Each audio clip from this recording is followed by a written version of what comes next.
এই মোটামুটি ধরুন 2020 সালের প্রথম দিকে যখন করোনা আসলো, মানুষ যেরকম হঠাৎ করে বলছিলেন যে উই আর নট প্রিপেয়ার্ড এবং একটা ম্যাসিভ ডিস্ট্রাকশন অপেক্ষা করছিল এবং হলো খানিকটা, সমস্ত কিছু ইরেগুলার হয়ে গেল, ঠিক তেমনিভাবেই এসআইআরও হঠাৎ করে এলো।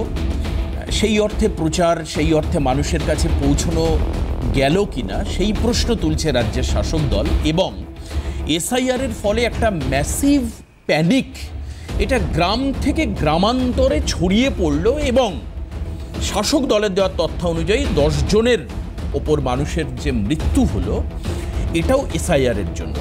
কিন্তু অন্যদিকে বিজেপির তরফে যেটা দাবি করা হচ্ছে, এই এসআইআর হচ্ছে একেবারে নির্বাচন কমিশনের, এর মধ্যে কোনো পলিটিক্যাল বায়োনারি নেই, কোনো রাজনৈতিক প্রভাব নেই, নির্বাচন কমিশন করছে এসআইআর। হ্যাঁ, তবে এটাও ঠিক, বারবার করে বিজেপির একাধিক নেতা বললেন যে এসআইআর এর পরবর্তী পদক্ষেপ, মানে ইভেন এটা উল্লেখ করে দিলেন যে ডিটেক্ট, ডিলিট এবং ডিপোর্ট খুব স্বাভাবিক। অর্থাৎ ডিটেক্ট করা হবে, ডিলিট করা হবে নাম নির্বাচন তালিকা থেকে, তারপরে ডিপোর্ট করা হবে, অর্থাৎ অন্য দেশে পাঠিয়ে দেওয়া হবে। তৃণমূলের নেতারা এই রাজ্যের বিভিন্ন জায়গায়, বিভিন্ন মঞ্চে, বিভিন্ন স্টেচারের লিডাররা তারা বললেন যে এসআইআর মানেই কম বেশি এনআরসির দরজা খোলা হয়ে গেল। আর অন্যদিকে যখন বিজেপির কথাটা একসঙ্গে মিলে গেল, খুব স্বাভাবিক একটা আতঙ্ক তৈরি হলো মানুষের মধ্যে, কে ডিটেক্ট, ডিলিট এবং ডিপোর্ট। অর্থাৎ তৃণমূলের কথা এনআরসি, অন্যদিকে বিজেপির কথা ডিপোর্ট, মানে বাংলাদেশে পাঠিয়ে দাও, ঠেলে পাঠিয়ে দাও, কোথাও বলছে বিএসএফকে দিয়ে ঠেলে দাও, পাঠিয়ে দাও, লাথি মেরে বার করে দাও, ইত্যাদি ইত্যাদি শব্দ বন্ধনী, যেগুলো সবটা আমরা এখানে ব্যবহার করতে পারি না প্রত্যেকের রাজনৈতিক দলেরই। দুটো রাজ্যের এই মুহূর্তে রাজ্যে দুটো শাসক, মানে শাসক এবং শাসক বিরোধী মূল দুটো রাজনৈতিক দল, মানে যে দুটো দলের দিকেই ম্যাক্সিমাম মানুষ বিশ্বাস এবং ভরসা রেখেছেন গত বিধানসভায়, তারা দুজনেই যখন একটু অন্যভাবে একই কথা বলছেন, খুব স্বাভাবিকভাবে তার প্রভাব হচ্ছে মাস কমিউনিটির উপর পড়ে গেল।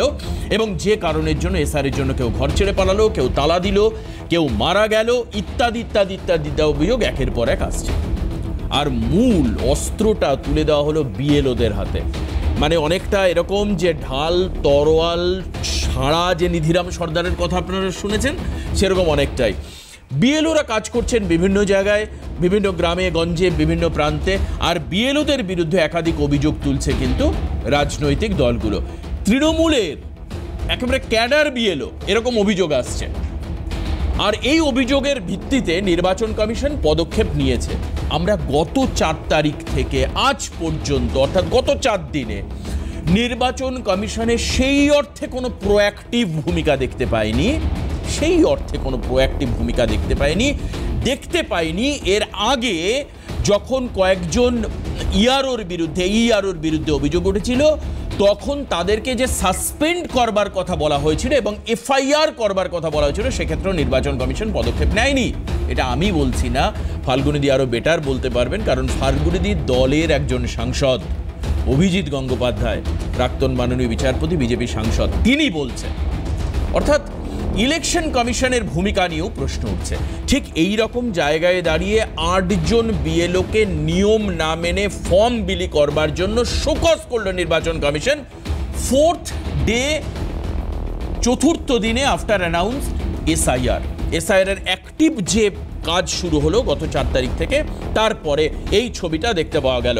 আসুন আপনাদেরকে জানাই যে বিএলওদের 8 জনকে শোকজ করা হয়েছে এবং এই শোকজে বলা হয়েছে তারা নিয়ম না মেনে তারা এসআইআর এর ফর্ম, অর্থাৎ যেটাকে আমরা এনুমারেশন ফর্ম বলছি, এই এনুমারেশন ফর্ম বিলি করেছে।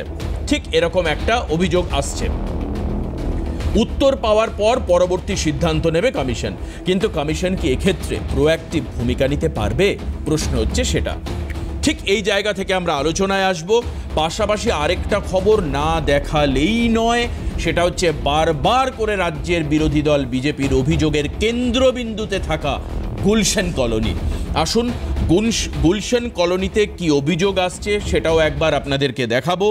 এই গুলশান কলোনিতে অভিযোগ করছেন বিএলও কি অভিযোগ করেছেন একবার আপনাদেরকে দেখাই। যে একটা ডিস্ট্রিবিউশনের ক্ষেত্রে সমস্যা হচ্ছে, বিএলওদের প্রবলেম হচ্ছে গুলশান কলোনিতে এসে। আসুন একেবারে প্রথমেই শোনাই যে আপনাদের বিএলও কি বলছেন, বিএলও সাহেবের বক্তব্য শুনবো। সবার কাছে আছে ভোটার কার্ড, কিন্তু লোকাল অ্যাড্রেসে আছে। আচ্ছা, ফুলবাগান, তাঁতিবাগান, বিহারও আছে, বিহার আছে, ইউপি আছে, ঝাড়খণ্ড আছে, আছে ভোটার কার্ড আছে, সব জেনুইন আছে। কিন্তু এখন 2 বছর 3 বছর 1 বছর এখানে আসা হয়ে ট্রান্সফার করতে হবে। এখানে আমি দেখছি বিএলওর কাছে 300 কম পেয়েছেন, আরও কম হতে। আমি অবশ্যই এই বিষয়গুলো নিয়ে আলোচনা করব। আর কি বলেছেন এই নিয়ে কুণাল ঘোষ, একবার শুনিয়ে নি গুলশান কলোনি বিষয় শুনুন। বাবুদের তো নিজেদের নির্বাচন কমিশন, দুদিন আগে তো বলছিলেন 1 কোটি লোককে বাদ দেবো, অমুক করবো তমুক করবো, সবই যেন দেখলে মনে হচ্ছিল একেবারে বিজেপির গণসংগঠন। তো ওনার কাছে যদি কোনো এলাকা সম্পর্কে কোনো তথ্য প্রমাণ থাকে সেগুলো গিয়ে নির্বাচন কমিশনে দিন না, সংবাদ মাধ্যমের সামনে এইসব করার মানে বলে কি হবে? আপনি যান না, আপনার কাছে যদি তথ্য প্রমাণ, যা তথ্য প্রমাণ আছে, কোনো ভুয়ো ভোটার বা কিছু আছে, আপনি কি নির্বাচন কমিশনকে দিন, বা আপনার বিএলএ 2কে বলুন ওই পার্টে ওই ভোটারের নামে অবজেকশন দিতে, মিটে গেল। আমরা দেখাবো গুলশান কলোনিতে এক্স্যাক্টলি কি অভিযোগ কিছুক্ষণের মধ্যে দেখাচ্ছে। আমি পরিচয় করে নেব যারা আজকে আমাদের সঙ্গে রয়েছেন। আমার সঙ্গে বিজেপি মুখপাত্র ফাল্গুনী পাত্র রয়েছেন, আমি স্বাগত জানাবো ফাল্গুনী দিকে। আমার সঙ্গে সম্রাট চক্রবর্তী টিএমসি প্রতিনিধি মুখপাত্র আমাদের সঙ্গে রয়েছেন, স্বাগত সম্রাট দাকে। কিছুক্ষণের মধ্যে আমাদের সঙ্গে শক্তি মৈত্র জাতীয় কংগ্রেসের প্রতিনিধি, তিনি এসে উপস্থিত হবেন। আমি একদম প্রথমেই চলে যাই ফাল্গুনীদির কাছে। ফাল্গুনীদি, এই যে বিএলওদের বিরুদ্ধে আপনাদের একাধিক জায়গায় অভিযোগ, আমি শুনছিলাম সোনারপুর, বারুইপুর এই চত্বরে ভুরি ভুরি অভিযোগ আসছে, এই অভিযোগের ভিত্তি কতটা, এবং এই যে নির্বাচন কমিশনের এই সিদ্ধান্ত, এই সিদ্ধান্তে আপনারা এর আগে বারবার করে আপনাদের দলের নেতা বলেছেন, উল্লেখ করে সংখ্যা যে 52 জনের বিরুদ্ধে কিন্তু এফআইআর হয়েছে বিহারে, কাজেই কাউকে ছেড়ে কথা বলা হবে না।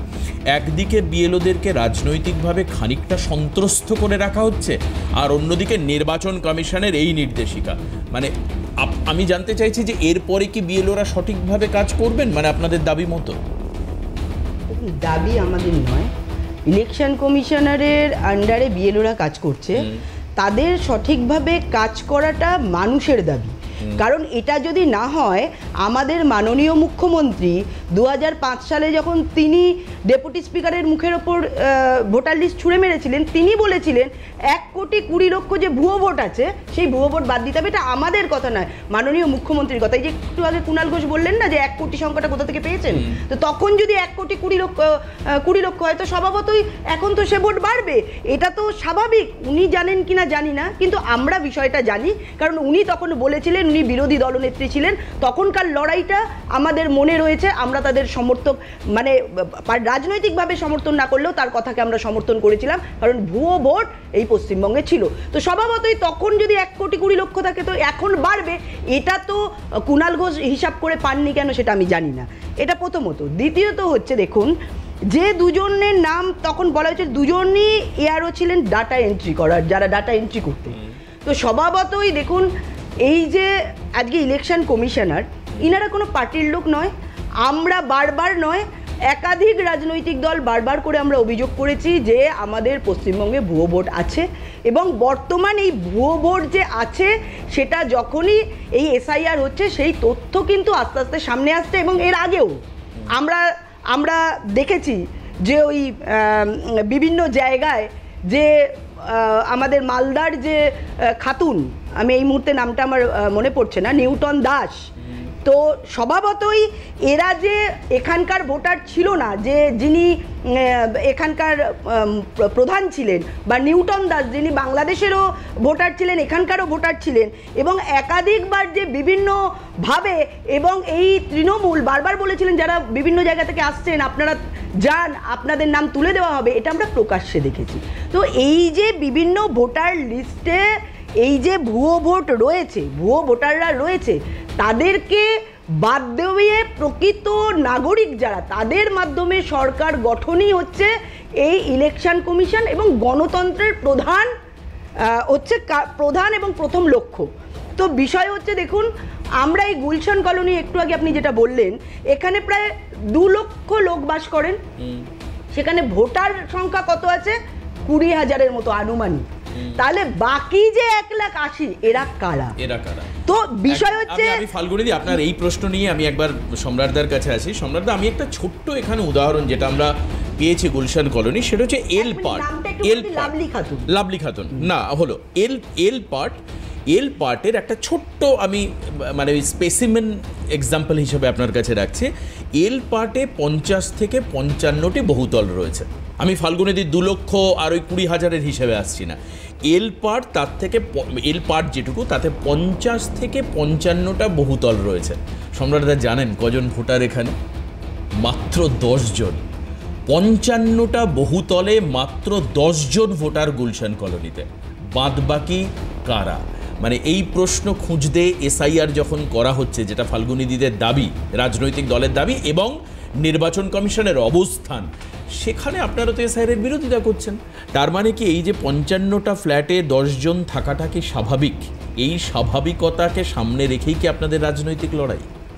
না, প্রথম কথা হচ্ছে আমি আসছি ফাল্গুনিদি কয়েকটা কথা বললেন, সেটা হচ্ছে প্রথমে যেটা হচ্ছে যে প্রসঙ্গে আসলাম বিএলওদের।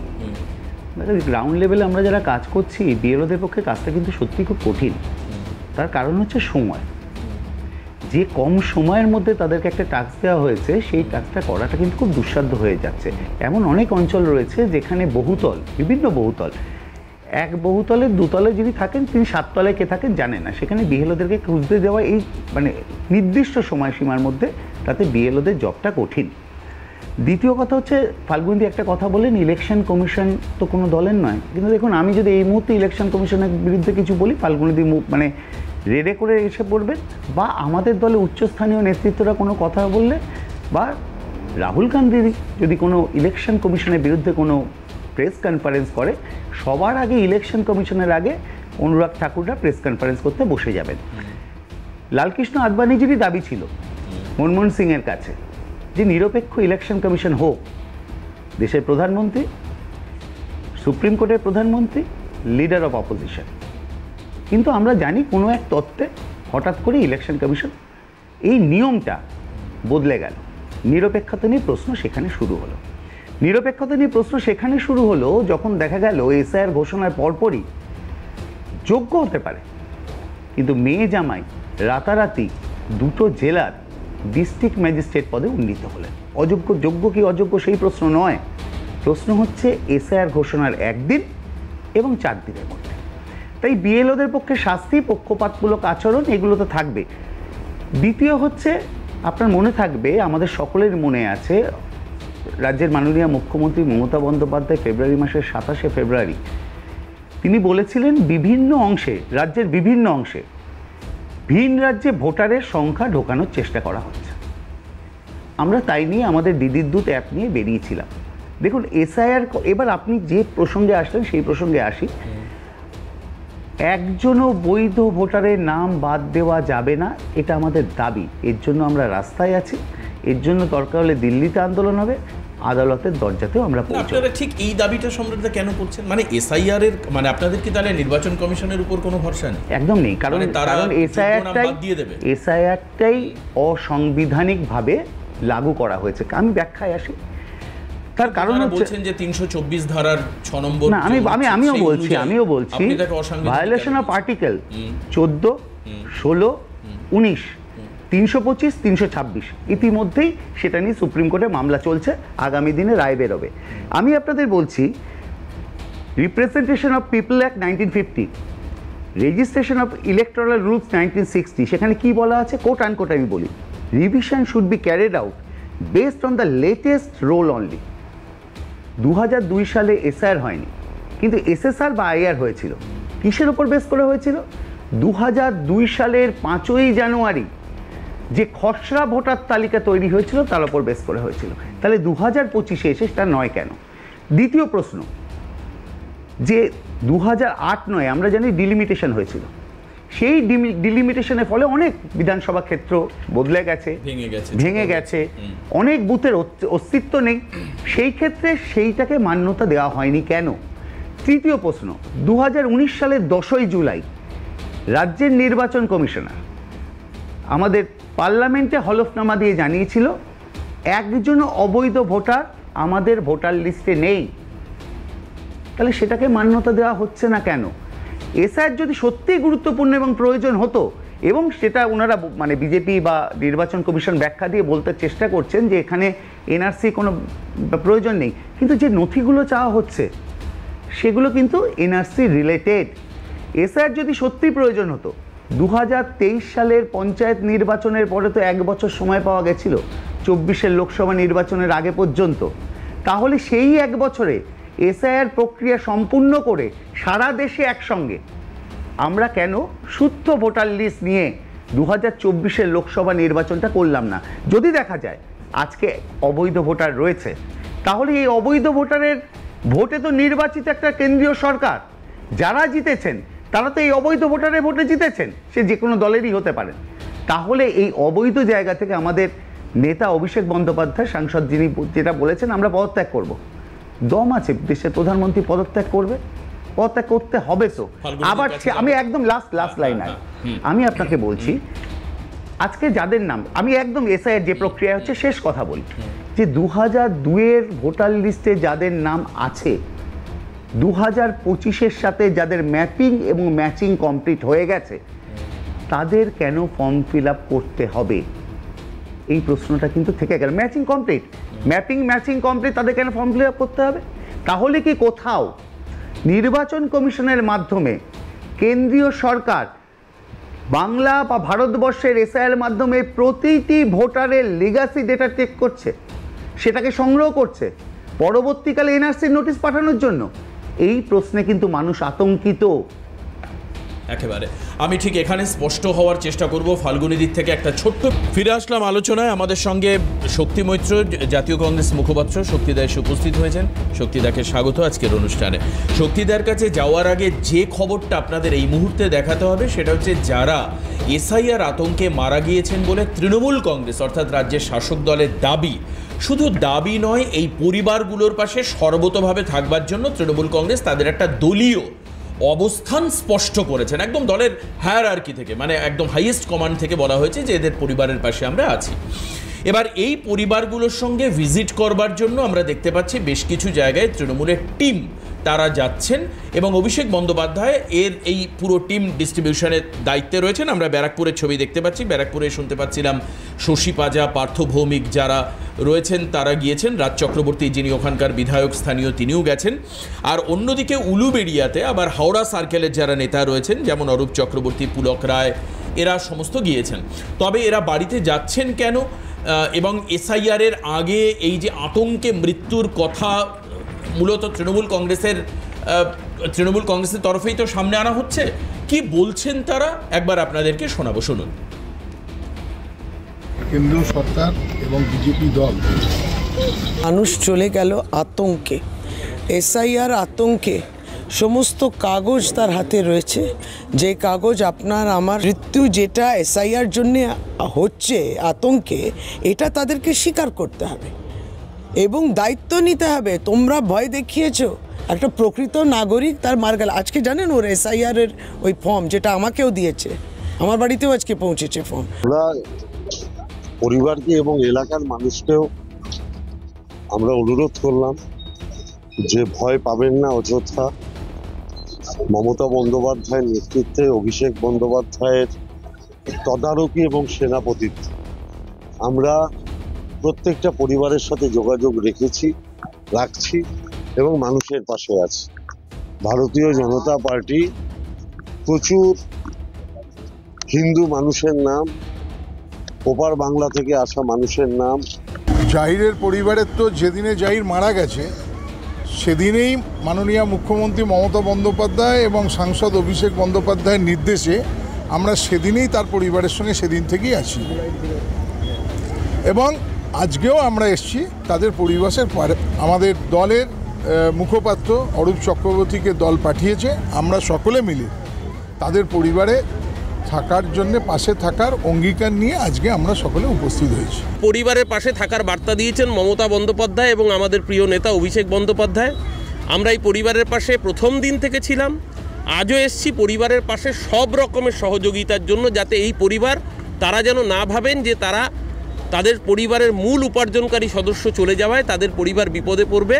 দেখুন, মানুষকে ফিরিয়ে আনা যাবে না, কিন্তু সেই পরিবারের পাশে থাকার অঙ্গীকার দিতে অভিষেক বন্দ্যোপাধ্যায়ের নির্দেশে, মমতা বন্দ্যোপাধ্যায়ের ঘোষণা অনুযায়ী আমরা এসছি এবং সেই বার্তা আমরা পরিবারকে দিয়ে গেলাম। পরিবার কাঁদছে খুব স্বাভাবিকভাবেই। এই যে 10 জন মতো মানুষের মৃত্যু এবং এই যে পাশে থাকবার যে আশ্বাস প্রস্তাব, এর মধ্যে কি কোনো রাজনীতির গন্ধ পাচ্ছেন? যদিও এর মধ্যে কংগ্রেসের সেই অর্থে প্রত্যক্ষভাবে যোগ নেই, আমি আপনার কাছে এটাই জিজ্ঞেস করছি, এর পেছনে কি রাজনৈতিক কারণ আছে কোনো? বা এই যে মৃত্যু তত্ত্ব সামনে আসছে, মানে এই যে বলছেন না সবাই যে না বুঝে মানুষ মারা যাচ্ছেন, আমি চমকে গেলাম শক্তিদা। এর মধ্যে এক হচ্ছে এই 10 জনের মধ্যে বহু মানুষের নাম আছে 2002-এর তালিকায়, এটা সম্রাটদা ভালো বলতে পারবেন। না বুঝে মারা যাচ্ছেন, এটা যে আমরা এতদিন ধরে বলছি প্যানিকে মানুষ মারা যাচ্ছেন। কালকে একজন মানুষ মারা গেছেন, তিনি হাই মাদ্রাসার শিক্ষক, একজন মাদ্রাসার শিক্ষক এসআইআর আতঙ্কে হার্টফেল করে মারা যাবেন, অভাবনীয় বিষয়। মানে একটা স্কুলের টিচার, তাকে বোঝানো যাচ্ছে না এসআইআর কি আতঙ্কের বিষয় নয় বা আতঙ্কের বিষয়, হোয়াট এভার ইট ইজ, বোঝানো যাচ্ছে, এটা আমি মানতে পারছি না। এর মধ্যে কি কোনো রাজনীতির গন্ধ পাচ্ছেন সত্যিদা? দেখো, প্রথম কথা হচ্ছে যে 93-94 সালে একবার এসআইআর হয়েছিল, 2002-03 সালে একবার এসআইআর হয়েছিল, তারপর 2024-এ ঠিক নির্বাচনের প্রাক্কালে এসআইআর হচ্ছে ভারতবর্ষে 2026-এর আগে। ভারতবর্ষের জনগণনা কতদিন ধরে বন্ধ? একটা এসআইআর প্রক্রিয়া স্বাভাবিকভাবে করতে গেলে তার একটা সময় সুযোগ দরকার। আতঙ্কটা তো অবশ্যই, তুমি যে বলছো মাদ্রাসার শিক্ষক মারা গেছে, যে পার্টটায় 2002-এর ওই পার্টটা ফুলফিল করতে দিলে অনেক শিক্ষিত লোকরাও ভুল করবে। আমি যেহেতু এই ঘটনার সঙ্গে যুক্ত, আজকে আমি একটা কথা বলি, আতঙ্কের পরিবেশ অবশ্যই তৈরি হয়েছে। আতঙ্কের পরিবেশ তৈরি হয়েছে, সব মৃত্যুর জন্য এসআইআর দায়ী একথা না বলেও এটা ঘটনা যে সাধারণ মানুষের মুখ্য সমস্ত রকম যে অভাব, অভিযোগ, চাকরি নেই, মানুষের খাদ্য নেই, এগুলোর থেকে মনকে দূরে সরিয়ে নিয়ে যাওয়ার জন্যে এই এসআইআর প্রক্রিয়াটা চালু হয়েছে। এই এসআইআর প্রক্রিয়া চালু করতে গেলে আমরা কি বলেছিলাম কমিশনকে? আমরাও একটা এসআইআর চাই। সেই এসআইআরটা কি? যে প্রকৃত নাগরিকদের সাংবিধানিক যে ভোটাধিকার সেটা থাকবে। আমরা চাই যে যারা মারা গেছে তাদেরকে ভোটার তালিকা থেকে বাদ দেওয়া হবে। আমরা চাই কি যে যার একই লোকের যেখানে দুটো ডাবল ভোট আছে, যে কোনো একটা ভোটকে সারেন্ডার করতে হবে, এইগুলো আমরাও চাই। কিন্তু বাস্তব পক্ষে যেটা হচ্ছে যে হিন্দুরা মারা যাচ্ছে। আজকে তুমি নিশ্চয়ই লক্ষ্য করেছো যে বিজেপির নেতারা কখনো তথাগত রায়, কখনো হাইকোর্টের বিচারপতি যিনি এখন বিজেপির নেতা, তিনি বলেছেন উত্তরের হাওয়া পশ্চিমবাংলার মানুষ মেনে নেবে না। পশ্চিমবাংলার মানুষ রাজনীতি করে, রাজনৈতিক সচেতন মানুষ, সেই মানুষকে দিয়ে, এবং এটাও বলেছিলেন যে এই নির্বাচনের আগে বিধানসভার নির্বাচনে তারা নাকি জয়ের স্বপ্ন দেখে ফেলেছিলেন। এটা তথাগত রায়ের বক্তব্য। আজকে সেই জায়গায় দাঁড়িয়ে এসআইআর আতঙ্ক তো অবশ্যই একটা আছে, কিন্তু আমি যে কথাটা বলতে চাই যে আতঙ্কিত হবেন না। আপনারা ভালো করে দেখুন যে গভর্নমেন্ট নমিনি বিএলও থাকবে, তার নাম। আপনি বলছেন আতঙ্কিত হওয়ার কারণ আছে, আবার বলছেন আতঙ্কিত হবেন না। আমরা আবেদন করছি সাধারণ মানুষকে, আমরা আবেদন করছি যে ফর্মটা আপনাকে দেবে বিএলও, মানে গভর্নমেন্ট রেজিস্টার্ড বিএলও, তার নাম এবং তার ফোন নাম্বার থাকবে। সেখানে যদি কোনো রকম অসুবিধা থাকে, কারণ আমিও এসআইআর হয়ে কাজ করেছি, বিভিন্ন জায়গায় বিএলএদের সঙ্গে যোগাযোগ রাখছি, যেখানে আপনাদের অসুবিধা হবে আপনারা ফোন করবেন। কিন্তু এটা অনস্বীকার্য যে এসআইআর এত অল্প সময়ের মধ্যে যেখানে জনগণনা বন্ধ আছে। আপনাদের সময় নিয়ে সমস্যা যে এই শর্ট ডিউরেশনে কেন করা, শর্ট ডিউরেশনে আরো মানুষকে জানানো যেত বা আরো মানুষকে বোঝানো যেত, মানুষকে বোঝানো যেত, একদম পরিষ্কারভাবে ব্যাখ্যাটা দেওয়া, একদম বাস্তব। আমরা এবার অবশ্যই নেক্সট রাউন্ডে এসে আবার ফাল্গুনীদির কাছে যাব, কিন্তু তার আগে একটা ভয়াবহ খবর আপনাদেরকে বিরতির পরে এসে দেখাবো, যেখানে দেখা যাচ্ছে যে আলিপুরদুয়ারে একটি হাসপাতালে মৃতদেহ, মানে পরিবারের মানুষ, একজন মারা গেছেন পরিবারের সদস্য। আপনি ভাবতে পারবেন না যখন হাসপাতাল থেকে তার পরিচয় জানতে চাওয়া হয়েছে যে ব্যক্তি কে, কারণ একজন মারা গেলে তার কিছু নির্দিষ্ট নিয়ম কানুন থাকে। গত 2 দিন ধরে পরিবারের মানুষ মৃতদেহ নিতে আসছেন না। হসপিটালের সুপারের অভিযোগ রয়েছে। একটা বিরতির পর ফিরে এসে হসপিটালের সুপার কি বলছেন। অনলাইন এন্ট্রি হয়, অনলাইন অ্যাডমিশন, অনলাইন ডিসচার্জ, যার ফলে বলে যে আপনারা যে কোনো একটা কাগজ দিন, ভোটের ফটো হোক, আধার কার্ড হোক, যে কোনো একটা কিছু দিন। তখন ওরা বলে যে হ্যাঁ ঠিক আছে আমরা আনতে যাচ্ছি। আনতে যাওয়ার পরে তারপর অনেক সময় পেরিয়ে গেলেও যখন ডেড বডিটা নিতে আসেনি, তখন পেশেন্ট পার্টিকে ফোন করা হয়। ফোন করা হলে প্রথমে রাত্রিবেলায় ফোন করে তখন সুইচ অফ পাওয়া যাচ্ছিল না বলে আমি তখন বডিটাকে মর্গে ঢুকিয়ে দিতে বলি। চলে যাওয়ার পর পরদিন সকালে আবার ওদেরকে দিয়ে ফোন করাই। ফোন করার পরে ওনারা বলে না আমরা বডি নেব না। অ্যাড্রেস যেটা দিয়েছে দমনপুরে, ওখানে যদি একটু খোঁজ নিতে পারেন তাহলে বুঝতে পারবেন যে ওনারা এখনও আছেন কি না, কেন বডি নেবে না। এমনও তো হতে পারে যে হ্যাঁ খুব গরিব মানুষ। বিজেপির একটা খুব কনস্ট্যান্ট অভিযোগ ছিল বিজেপির, কি সেটা? বিজেপির দলীয়ভাবে আমার বহু প্যানেলে, অন্তত 100 প্যানেলের উপর বিজেপি নেতারা বলেছেন, 100 জন 100 রকমভাবে বলেছেন যে ভারতের ডেমোগ্রাফি চেঞ্জ হয়ে যাচ্ছে। এবং শুধু নেতারা নয়, স্বরাষ্ট্রমন্ত্রকেরও এরকম একটা অবস্থান যে ভারতের ডেমোগ্রাফি চেঞ্জ হয়ে যাচ্ছে। এটা বাস্তব যে এসআইআর এর পরে কলকাতা শহরে, মানে শহরের উপকণ্ঠে, কোথাও সাপুইপাড়া, কোথাও দমদম এলাকা, কোথাও গুলশান কলোনির পাশে, কোথাও ইকো পার্কের 2 নম্বর গেটের পেছনের বস্তি, 6 নম্বর এলাকার বস্তি, এই বস্তি এলাকায় একাধিক বাড়িঘর বন্ধ। বড় বড় জায়গায় খবরের কাগজে আমরা এই তথ্য দেখতে পাচ্ছি। আমি প্রথমে বিশ্বাস করিনি, বিশ্বাস করুন, যে বারাসাত, বিরাটি, নিউ ব্যারাকপুর, দমদম ক্যান্টনমেন্ট, এইসব এলাকার বহু মানুষ বাড়ির থেকে পরিচারিকা চলে যাচ্ছে। আমরা রিপোর্টারকে পাঠাই এবং রিপোর্টার সেই ছবি তুলে আনেন। একদম বাস্তব যে একের পর এক ঘর তালাবন্ধ। এলাকার মানুষ বলছেন যারা বাংলাদেশে চলে গেছেন। গ্রাউন্ড এলাকার কিছু মানুষ যারা সীমানাবর্তী এলাকায় দেখা যাচ্ছে বাক্স ব্যাটারা নিয়ে বাইরে যাচ্ছেন। আমার ফাল্গুনীদির কাছে এটাই বক্তব্য যে এই যে মানুষগুলোকে চিহ্নিত করা গেল এবং এর পরে যে এসআইআর হচ্ছে, এই জায়গায় দাঁড়িয়ে আমরা সাধারণ মানুষের কাছে কিভাবে আপনাদের পরিষ্কার স্বচ্ছভাবে পৌঁছতে না পারার কারণের জন্যই কি আতঙ্ক ছড়াচ্ছে, নাকি আজকে মনে হচ্ছে না আমরা যে দাবি করেছিলাম এটা একদম সফল? কারণ আমরা দেখিয়ে দিতে পারছি শহরের উপকণ্ঠে, এমনকি আলিপুরদুয়ারে পরিচয়পত্র নেই বলে মৃতদেহ নিতে আসছেন না মানুষ। দেখুন, 22 বছরে জনসংখ্যা বেড়েছে 31%, আর ভোটার বেড়েছে, যে ভোট সেটা বেড়েছে 66.5%। আচ্ছা, মানে আপনি 2 থেকে 25 বলছেন, 2002 থেকে 25-এর মধ্যে বৃদ্ধিটা বলছেন। 2002 থেকে 2000, মানে জনসংখ্যা বেড়েছে 31%, কিন্তু ভোটার বেড়েছে 66.5%। 2021 সেন্সাস তো অনুযায়ী দেখুন, আমি বলিনি, আপনি বলবেন, আপনার সঙ্গে আমি বলিনি, সেন্সাস অনুযায়ী আমি বলিনি, আপনি বলবেন 2021-এর, সেটা আপনি দেখে নিন কোন সেন্সাস। আমি যেটা বলছি প্রকাশ্যে হয়নি, আপনি এটা দেখে নিন। সেন্সাস হচ্ছে 11 তে লাস্ট, জনসংখ্যাটাকে নির্ধারিত 11 অনুযায়ী, তাহলে 2011 অনুযায়ী, আমি বলছি 11 তে লাস্ট হয়েছে। বলতে দিন। আচ্ছা বলুন। দেখুন, আপনি বলছেন 2002টা কেন নেওয়া? 2002তে এসআইআর হয়েছিল, তারপরে 2005-এ মমতা ব্যানার্জি বলেছিলেন যে ওই স্পিকারের ওপর আবার বলতে হচ্ছে আমায়, ভোটার লিস্ট ছুড়ে, যে এখানে অনুপ্রবেশকারী ভুয়ো ভোট ভর্তি রয়েছে, এই ভোটার লিস্টের পরিবর্তন প্রয়োজন। এটা মমতা ব্যানার্জি 2005 সালে। আচ্ছা, আমি একটা কথা আমি একটু প্যানেলের সামনে রাখি। ফাল্গুনীদি একটা ছোট্ট একটা কথা আমি আপনার বলতে সুবিধা হবে, আমি সেই জন্যই বলছি।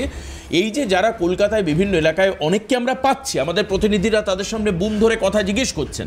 এবার জিজ্ঞেস করায় তারা অনেকেই কিন্তু বলছেন তারা প্রায় 20-25 বছর, কেউ বলছেন 18-19 বছর ধরে তারা এখানে আছেন, এটাও কিন্তু বলছেন। একদম ভোটার কার্ড আছে কিন্তু 2002 এর তালিকায় না ভোটার কার্ড যদি থাকে, তার যদি, এবং সে যদি হিন্দু হয়, এখানে যে ফরেন অ্যাক্ট রয়েছে, যেটাকে আরো আগে 11 বছর ছিল, সেটাকে 5 বছর করা হয়েছে, তো সেই অনুযায়ী অবশ্যই তাদের নাম থাকবে, কোথাও তাদের যেতে হবে না।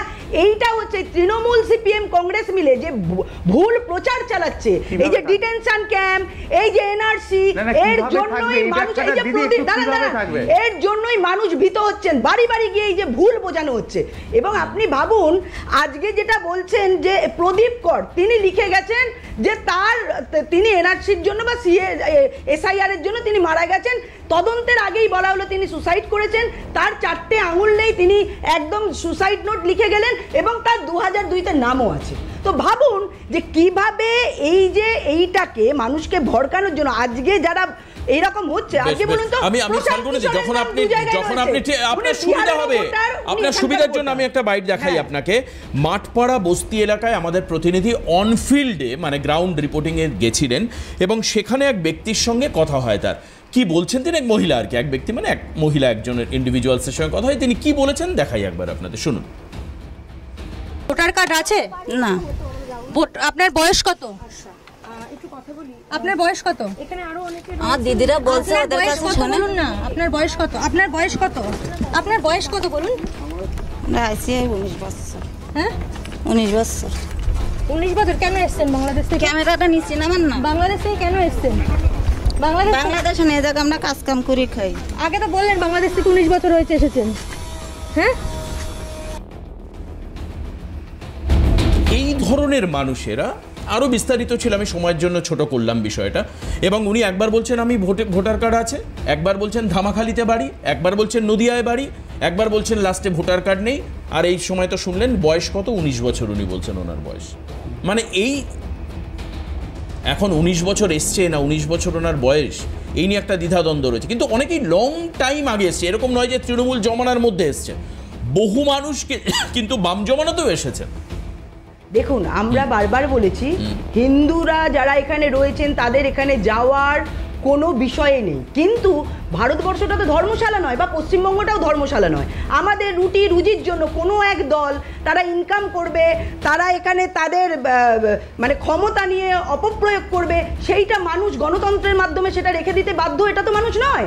তো স্বভাবতই যারা গণতন্ত্রের মাধ্যমে ভোট দেবে, তো স্বভাবতই এই সরকার গণতান্ত্রিক অধিকারের মাধ্যমে মানুষের অধিকারের মাধ্যমে আমি বলছি রেশন কার্ড যে বলছেন, আজকে রেশন কার্ড কত ভুয়ো বেরিয়েছে, যখন আধার লিঙ্ক এবং ভোটার লিঙ্ক করা হয়েছে সেটা আপনারা জানেন, কত লক্ষ ভুয়ো বেরিয়েছে। এবং আমি বলছি আধার কার্ড, ভোটার কার্ড প্রত্যেকটা এই যে বিভিন্ন জায়গায় যে আমাদের যে বিভিন্ন যে একদম বাংলাদেশের পাশে যে জায়গাগুলো রয়েছে সীমান্তবর্তী এলাকায় কত ভুয়ো Aadhaar card, voter card, even birth certificate, আপনি উত্তরবঙ্গ থেকে শুরু করে এখানে বার্থ সার্টিফিকেট পর্যন্ত ভুয়ো বের করা হচ্ছে। এর দায়ভার কার? এটা কারা দিচ্ছে? এটা কেন দিচ্ছে? এটা কোথা থেকে আসছে?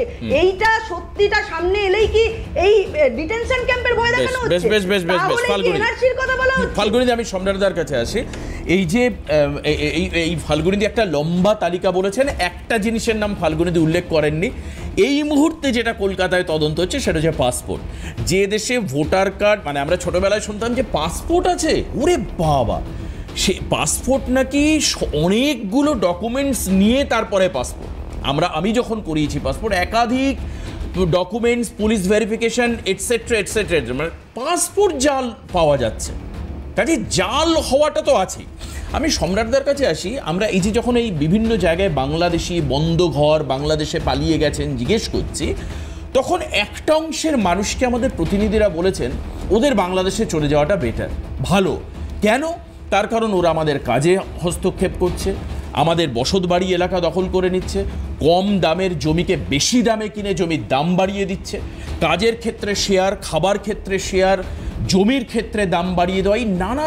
আমাদের ভারতের মানুষ, তারা হয়তো তৃণমূল কংগ্রেসের ভোটার, আপনি চিন্তা করুন, তারা বলছেন যে এরা গেলে আমরা ভালো করে কাজ করতে পারবো, আমাদের দেশে কেন বিদেশি লোক থাকবে?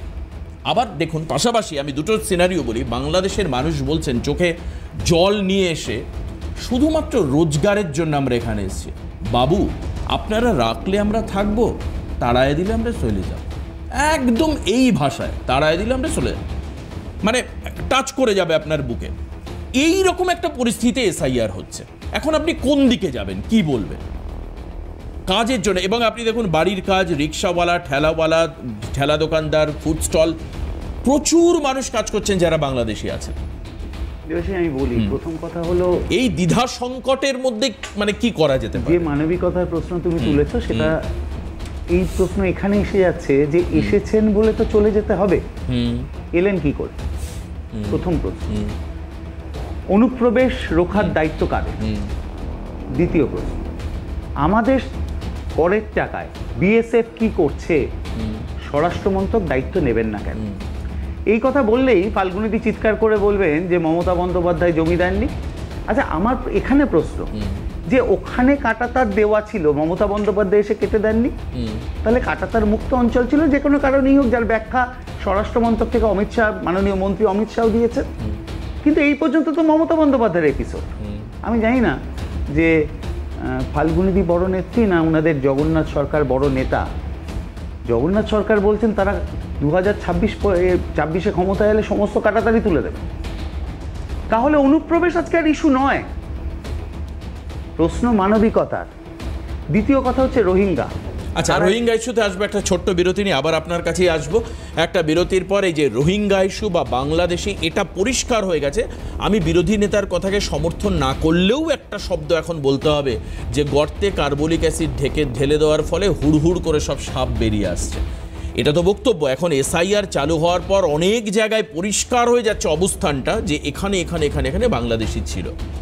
একবারও তৃণমূল কংগ্রেস বা বিজেপি, তৃণমূল কংগ্রেস যারা এসআইআরের আপেক্ষিক বিরোধিতা করছে, তারাও বলছে না এরা থাকুক। এক্ষুনি বললেন সম্রাট যে এসছেন যখন যেতে হবে, কিন্তু আসলো কি করে? এই জায়গায় দাঁড়িয়ে নৈতিকতার একটা প্রশ্ন, পাশাপাশি রোহিঙ্গা ইস্যু। আমরা আবারও ফিরে আসলাম। এই মুহূর্তে আমরা একটু টপিকের একটু চেঞ্জ করি, আরেকটা বিষয় খুব গুরুত্বপূর্ণ, এবং সেই বিষয়ে বলবার জন্য আমাদের সঙ্গে সাহিত্যিক দীপান্বিতা রায় রয়েছেন। আমি স্বাগত জানাবো দীপান্বিতা রায়কে আজকের এই অনুষ্ঠানে। আমি আপনাকে দিয়েই শুরু করতে চাই, পরে আমি সম্রাটদার কাছে ওই সিকোয়েন্সেই আসব। সেটা হচ্ছে যে জনগণমন এবং আমাদের যে জাতীয় সঙ্গীত এবং বন্দে মাতারাম, এই দুটো নিয়ে আমরা সম্প্রতি তৃণমূল কংগ্রেসেরও একটা প্রেস কনফারেন্স দেখলাম, যেখানে ব্রাত্য বসু আর শশী পাঁজা বললেন বিজেপির বিরুদ্ধে অভিযোগ তারা আনছেন এটাই, যে তারা নাকি রবীন্দ্রনাথের প্রতি অনুগত নয়, বা রবীন্দ্র সাহিত্য চর্চা বা রবীন্দ্রনাথের যে আবেশ সেই সম্পর্কে বিজেপির একটা বিরোধিতা রয়েছে। অন্যদিকে আরেকটা জায়গায় সুপ্রিম কোর্টের একটা নির্দেশ আপনি জানেন, যেখানে বন্দে মাতরমকে জনগণ মন অধিনায়কের যে জাতীয় সঙ্গীত তার সমান মর্যাদা দেওয়ার কথা বলা হয়েছে। অন্যদিকে এটাও আমরা জানি যে এই সঙ্গীত রচনা ১৫০ শতবর্ষ পালিত হচ্ছে। ঠিক এরকম আবহে এই দুটো সঙ্গীত নিয়ে বিতর্ক, এই দুটো সঙ্গীতেরই যে কৌলিন্য, তাকে কি খর্ব করছে না? কি বলবেন দীপান্বিতা দেবী? কৌলিন্য খর্ব করার যদি প্রশ্ন আসে, তাহলে তো বলবো যে এই ধরনের বিষয় নিয়ে, মানে এই দুটো গানের সঙ্গে আমাদের জাতীয় সেন্টিমেন্ট যদি বলি, বাঙালির সেন্টিমেন্ট, ভারতীয়দের সেন্টিমেন্ট যেভাবে জড়িত, তাতে এ ধরনের বিতর্ক হওয়াটা অত্যন্ত অবাঞ্ছিত একটা ব্যাপার। এবং আমি কেন বিতর্কটা হচ্ছে সেটা আমি বুঝতে পারছি না। তার কারণ হচ্ছে যে এই যে যিনি বলেছেন, আমি যতদূর দেখলাম যে এই কথাগুলো বলেছেন, এই ব্রিটিশদের স্বাগত জানানো হয়েছে জনগণমন অধিনায়ক গানে, এটা বলেছেন যে কর্ণাটকের উত্তরাখণ্ডের লোকসভার কেন্দ্রের সাংসদ বিশ্বেশ্বর হেগড়ে কাগেরি, যেটার প্রতিবাদ করেছেন ব্রাত্য বসু এবং শশী পাঁজা। তো এখন এই বিতর্কটা তো অনেকদিন ধরেই হচ্ছে, বিতর্কটা আজকে হলো এরকম ব্যাপারটা তো নয়। এই বিতর্কটা এর আগেও হয়েছে, 1937 সালেও হয়েছে, যখন প্রথম এই প্রসঙ্গটা তোলা হলো, যে এই গানটাকে জাতীয় সঙ্গীত হিসেবে করা হবে। এবং তখন সেই যখন প্রথম এই বিষয়টা তুলেছিলেন যিনি, মানে দীপান্বিতা দেবী, রবীন্দ্রনাথ ঠাকুরের ব্রিটিশ আনুগত্য নিয়ে প্রশ্ন উঠছে, হচ্ছে পরিষ্কার কথা। পরিষ্কারভাবে পুলিন বিহারীকে বলে গেছেন যে আমি জনগণমন অধিনায়ক গানে সেই ভারত ভাগ্য বিধাতার জয় ঘোষণা করেছি, পতন অভ্যুদয় বন্ধুর পন্থায় যুগ যুগ ধাবিত যাত্রীদের যিনি চিরসারথী, যিনি জনগণের অন্তর্যামী পথ পরিচালক, সেই যুগ যুগান্তরের মানব ভাগ্য রথচালক যে পঞ্চম বা ষষ্ঠ পুনর্জর্জি কোনো ক্রমে হতে পারেন না, সে কথা রাজভক্ত বন্ধু অনুভব করেছিলেন। এটা তিনি নিজে খুব পরিষ্কারভাবে লিখে গেছেন পুলিন বিহারীর চিঠিতে। সুতরাং রবীন্দ্রনাথের এখানে আনুগত্যের কোনো প্রশ্ন আসছে না। এবং এই গানটা যে ঠিক ওই সময় লেখা হয়েছিল তারও কোনো নির্দিষ্ট কোনো ইয়ে নেই, তার কারণ এর কোনো পাণ্ডুলিপি পাওয়া যায় না এবং গানটা কবে লেখা হয়েছিল সেটা জানা যাচ্ছে না। সুতরাং হঠাৎ করে বিজেপি সাংসদ কেন এটাকে ব্রিটিশ বেশ, আমি ঠিক এটা নিয়ে আমি ফাল্গুনীদের কাছে যাচ্ছি। ফাল্গুনীদি, এই নিয়ে প্রশ্ন নতুন নয়, উনি একদম ঠিক বলছেন। এর আগেও বহুবার বামেদের আমলেও এই রবীন্দ্রনাথের রাজ আনুগত্য নিয়ে কিন্তু প্রশ্ন উঠেছে, যদিও তার টোটাল কন্ডেম কালকে তৃণমূলের তরফে করা হয়েছে। যিনি সাংসদ করেছেন সেটাকে পার্টি এন্ডোর্স করে না, কারণ জালিয়ানওয়ালাবাগের হত্যাকাণ্ডের সময় নাইট উপাধি ত্যাগ করেছিলেন রবীন্দ্রনাথ ঠাকুর, এটা সমাদৃত, সবাই জানেন, এটা বিশ্ববিখ্যাত। তো স্বভাবতই সবাই জানে যে নাইটহুড, প্রিন্স, স্যার, এই উপাধিগুলো রবীন্দ্রনাথের পরিবারের বহু মানুষকে ব্রিটিশরা দিয়েছেন। সেটা হতেই পারে, কিন্তু দেখুন আমরা রবীন্দ্রনাথ ঠাকুর বা বঙ্কিমচন্দ্র চট্টোপাধ্যায়, যিনি সাহিত্য সম্রাট ঋষি বঙ্কিমচন্দ্র, বা বিশ্বকবি রবীন্দ্রনাথ ঠাকুর, তাদের বিষয় নিয়ে আমরা আলোচনা বা সমালোচনা করব সেই দৃষ্টতা আমাদের নেই। এবং জনগণ মন এবং বন্দে মাতরম, বন্দে মাতরম হচ্ছে একটা মন্ত্র, যার পরে আমরা তাকে ঋষি বঙ্কিমচন্দ্র বলেছি। এবং যেখানে মানুষের ভাবনা, মানুষের দেশ মাতৃকার প্রতি তাদের যে দৃঢ় ভক্তি, চেতনা, শক্তি, সমস্ত বিষয় যেটা হচ্ছে এই বন্দে মাতরমে বলা, এবং জনগণ মন ঠিক তদ্রূপ। আমরা প্রথমে বন্দে মাতরম এবং পরে জনগণ মন বলি। এবং একটুখানি বলি, বাড়ি ভেঙে ফেলেছিলেন এই তৃণমূলরাই। এবং বিজেপি বন্দে মাতরমের যেটুকু অংশ আমরা গাই সেটুকু অংশই তার গ্রহণযোগ্য, কারণ সেইটুকু অংশই রবীন্দ্রনাথ নিজে জওহরলাল নেহেরু এবং সুভাষচন্দ্র বসুকে বলেছিলেন যে ওই অংশটুকুই গাওয়া যেতে পারে। এই প্রস্তাব রবীন্দ্রনাথ ঠাকুরের কাছে নিয়ে গেছিলেন, এটাই সুভাষচন্দ্র যে কোনো ভাবেই হোক। ফাল্গুনীদি বললেন অনেক কথা, রবীন্দ্রনাথের প্রশংসা করেন, কিন্তু এই কথা বললেন না একবারও যে আমার সোনার বাংলা আমি তোমায় ভালোবাসি, এই গানটা গাইলে এফআইআর করা হবে। রবীন্দ্রনাথ অবমাননা বারবার বিজেপি করেছে, কারণ রবীন্দ্রনাথকে কোনোদিনও তারা পছন্দ করেনি, কারণ রবীন্দ্রনাথ সারা জীবন হিন্দু মুসলমান সম্প্রীতির কথা বলেছে। কখনো রবীন্দ্রনাথের শান্তিনিকেতনের চেয়ারে দেশের স্বরাষ্ট্রমন্ত্রী বসে পড়েছেন, কখনো দেখা গেছে হেরিটেজ ঘোষণার সময় রবীন্দ্রনাথের নাম উল্লেখিত হয়নি শান্তিনিকেতনে, কখনো দেখা গেছে জেপি নাড্ডা এসে বলেছেন যে শান্তিনিকেতন কবিগুরুর জন্মস্থান, কখনো দেখা গেছে ভাটপাড়ায় দেশের প্রধানমন্ত্রী রবীন্দ্রনাথের প্রতিকৃতি উল্টো করে ধরেছেন, বারবার অসম্মান করেছেন উত্তরপ্রদেশ এবং আসামে। একদম, আর একদম সময় নেই, আমি শক্তিদাকে দিয়ে একটু শেষ করি। শক্তিদা, কি অবস্থান এই বিষয়ে জাতীয় দল, আপনারা জাতীয় কংগ্রেস? দেখুন, আমি একটা কথা খুব পরিষ্কারভাবে বলতে চাই, বিশ্বকবি রবীন্দ্রনাথ ঠাকুর এবং সাহিত্য সম্রাট বঙ্কিমচন্দ্র দুজনেই বাংলার মাটিতে জন্ম। 1905 সাল রবি ঠাকুর যে কথাটা লিখেছিলেন, পরবর্তীকালে কোনো একটা দেশ সেটাকে জাতীয় সঙ্গীত করার সুবাদে আসামে কী হয়েছে আপনারা লক্ষ্য করেছেন। আজকে রবীন্দ্রনাথকে নিয়ে আলোচনা করবার মতো ধৃষ্টতা আমাদের নেই। জনগণ মনোদিন একদমই আমরা এখানেই শেষ করব। সেই ধৃষ্টতা আমরা দেখানো উচিত নয়, বা এতে হয়তো বা আমাদের কৌলিন্য নষ্ট হয়, ওনার একটা অন্য লেভেলে। আমার আর একদম হাতে সময় নেই দীপান্বিতা দেবী, একদম শেষ মুহূর্তে আমরা এই বিষয় নিয়ে জাস্ট ওয়ান লাইনার আলোচনা এবং অবস্থানটা স্পষ্ট করলাম। অবশ্যই এসআইআর এবং এই সঙ্গীত বিতর্কে আলোচনা হয়তো বা আগামী সময়তেও চলতে থাকবে। আজকে এই পর্যন্তই হল্লা বল। পরবর্তী অনুষ্ঠানের জন্য নজর রাখুন। ক্যালকাটা নিউজ আমি সবাইকে ধন্যবাদ জানিয়ে শেষ করব। নমস্কার।